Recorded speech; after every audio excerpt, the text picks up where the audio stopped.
सूर्यदेव की उच्च राशि में बन गया गुरु रवि योग। एक महाराजयोग का निर्माण हो चुका है जो निश्चित रूप से समस्त राशि के जातकों को प्रभावित भी करने वाला है, कुछ विशेष लाभ भी देने वाला है।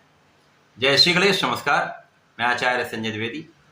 मेरे समस्त प्रबुद्ध दर्शकों का मेरे चैनल पर हार्दिक स्वागत है।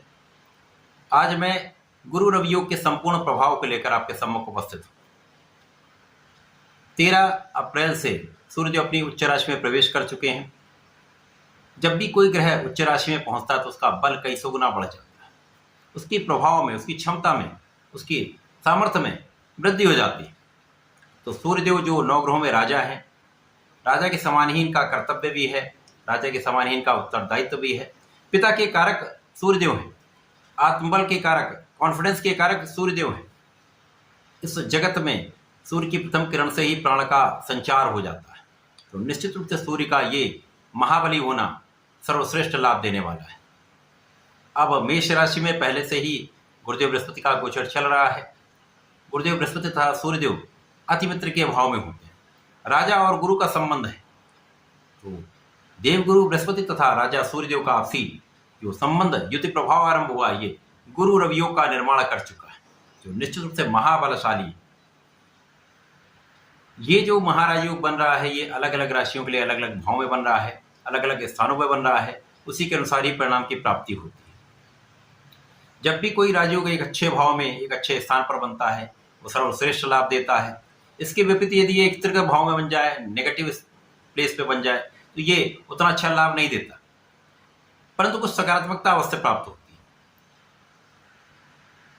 आज मैं कन्या राशि के लिए गुरु रवि योग के प्रभाव से किस प्रकार से आप लाभ ले सकते हैं, कहाँ पर कौन सा भाव प्रबल होगा, कहाँ पर समस्या आ सकती है, इस समस्या से आप कैसे बच सकते हैं, संपूर्ण विश्लेषण मैं पूर्ण तर्क के साथ करने जा रहा हूँ।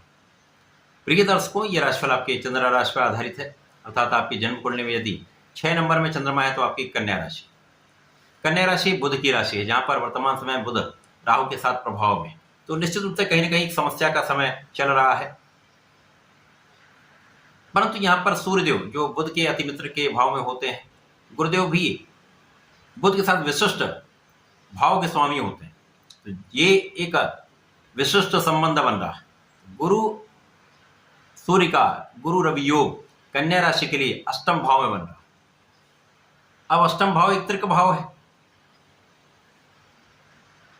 अष्टम भाव एक क्षय का भाव है, डेप्रिसिएशन का भाव, तो जहां पर समस्त ग्रहों का प्रभाव निर्बल होता है।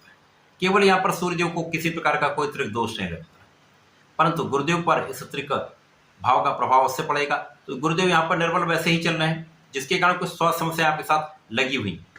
परंतु सूर्यदेव का जब यहाँ पर गमन प्रारंभ हो चुका है, तो ये बहुत सारे कष्टों से आपको बचाने वाले, क्योंकि यहाँ पर एक विपरीत राजयोग भी बन रहा है, गुरु रवि योग भी बन रहा है। तो ये विपरीत राजयोग गुरु रवि योग के साथ विपरीत परिस्थितियों में भी विशेष रूप से आपको लाभ देने वाला है। सर्वप्रथम तो यहाँ पर आपके शारीरिक कष्ट कम करने वाला समय, जो अनायासी कोई ना कोई समस्याएं आपके साथ अवरोध आ रहे थे, वो अवरोध, वो समस्याएं दूर होने लगी, विरोधी परास्त तो हो जाएंगे। परंतु यहाँ पर आपके आंखों से संबंधित कुछ रोग हो सकते हैं, सिर दर्द की कुछ समस्या हो सकती है, क्योंकि लग्न यहाँ पर पीड़ित है। लग्न जब पीड़ित होते हैं तो कहीं ना कहीं कुछ समस्याएं आती हैं। इसी प्रकार से कार्यक्षेत्र में कुछ अवरोध की समस्या अवश्य रहने वाली। निर्विरोध रूप से आपका कार्यक्षेत्र नहीं चलने वाला, लेकिन लाभ अवश्य प्राप्त होता है। कहीं ना कहीं से आकस्मिक धन की प्राप्ति का योग बनता रहेगा। विपरीत परिस्थितियों में भी काम करते हुए, आप परिश्रम करते हुए अपने कार्यक्षेत्र में आप आगे बढ़ते रहें। यहाँ पर विरोध होने के बाद भी आपको सफलता का योग बनेगा, आपके लिए सफलता का योग बनेगा, आपको आगे बढ़ने का अवसर मिलेगा, क्योंकि यहाँ पर उच्चाधिकारियों का संपूर्ण सहयोग आपको प्राप्त होगा।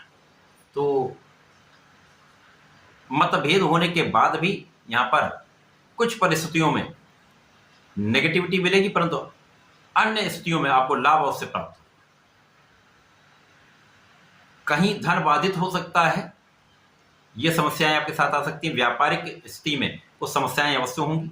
यहाँ पर धन बाधित हो सकता है, जिन लोगों के साथ आप कार्य करते हैं उनका सपोर्ट नहीं मिलता। इन्वेस्ट जहां आपने किया है वहां पर उसका सही रिटर्न नहीं मिलता, कुछ समस्याएं हैं। लेकिन अभी राहु और बुध के बीच में अंशों का अंतर बढ़ चुका है, तो धीमे धीमे ये समस्याएं भी दूर हो जाएंगी। 13 अप्रैल से प्रारंभ होकर ये 30 अप्रैल तक जो गुरु रवि योग बन रहा है, ये आपके कष्टों से आपको दूर करने वाला, निश्चित रूप से समय में बहुत सारे कष्टों से आप बचेंगे। अब यहाँ पर बलवान स्थिति क्या हो रही है, यहाँ पर जो लोग विदेश से संबंधित होकर कार्य करते हैं, घर से दूर रहकर कार्य कर रहे हैं, नौकरी कर रहे हैं, व्यापार कर रहे हैं, उनके लिए एक अच्छा समय। जो लोग यात्राओं से संबंधित कार्य करते हैं, टूरिंग का जॉब है, टूरिंग से संबंधित कोई व्यापार है, ट्रेवल्स का कार्य, वहां अच्छा धन प्राप्त कर सकते हैं। वृद्धि का योग है, विदेश से संबंधित व्यापार में, विदेश से संबंधित कार्य में बड़ी वृद्धि है। विदेशी सेवाओं से आप बड़ा लाभ ले सकते हैं। इसी प्रकार से यहाँ पर कुछ व्यय की वृद्धि हो सकती है, परंतु अकारण व्यय करने से आपको बचना चाहिए, क्योंकि यहाँ पर कुछ आप संसाधन अपने बढ़ाने वाले, इसलिए आपका व्यय होगा। आप अपने सुखों का उपार्जन करने वाले हैं, सुखों को बढ़ाने वाले हैं, तो उसमें आपका धन कुछ व्यय हो सकता है। आप वाहन ले सकते हैं, भूमि ले सकते हैं, उसका योग बनेगा, परंतु सोच विचार कर ही आप इस समय में इन वाहन का अथवा अपने भूमि का क्रय करें। लेकिन इनका योग बन रहा है, सोच विचार कर आप ले सकते हैं। माता पिता के सुखों में वृद्धि होगी, माता पिता से कुछ दूरी भी संभव है, परंतु उनका आशीर्वाद आपको अवश्य प्राप्त होगा। इसी प्रकार से इस समय में यदि अवलोकन करें तो आपके लिए ज्ञान की वृद्धि का समय है।